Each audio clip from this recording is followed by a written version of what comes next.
जो ऐसा करते हैं उनकी समस्त इंद्रियां दुर्बल होती जाती हैं, एक एक नस से उनकी शक्ति का ह्रास होता जाता है और उनके मुंह में पीलापन, सिकुड़न बिना वृद्धावस्था के से दिखाई देने लगती है।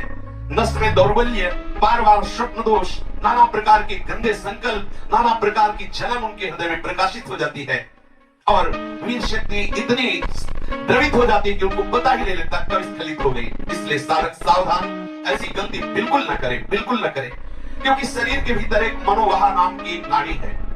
इस नाड़ी के साथ संपूर्ण नाड़ियों का संबंध है। जब भी आप कामासक्त होकर के इस क्रिया को करते हैं, संपूर्ण आपके शरीर की नस नाड़ियां कांप जाती हैं। शरीर से लेकर मतलब सिर से लेकर पैर तक संपूर्ण यंत्र, छोटी मोटी सब नाड़ियां कंपायमान हो जाती हैं। फिर उस रक्त से मंथन करके फिर जो निकलता है उसे वीर्य कहते हैं। कितना बड़ा नाश कर रहे हैं आप।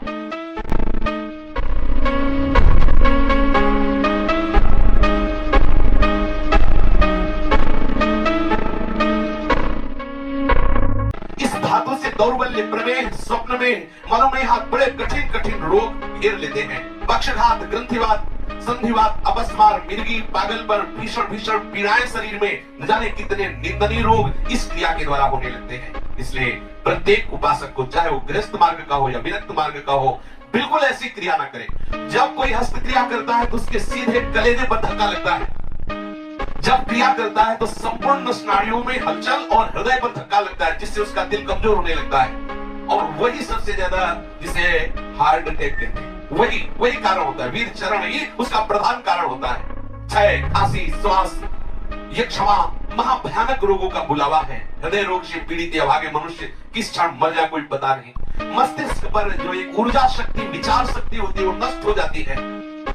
जो ये हस्त क्रिया को करते हैं उनको देखते ही पता चलता है करते हैं। कुछ ऐसे लक्षण होते हैं जिनको देखने से ही पता चलता है ये सब वो प्रतिपल अपने आप को चौपट कर रहे हैं।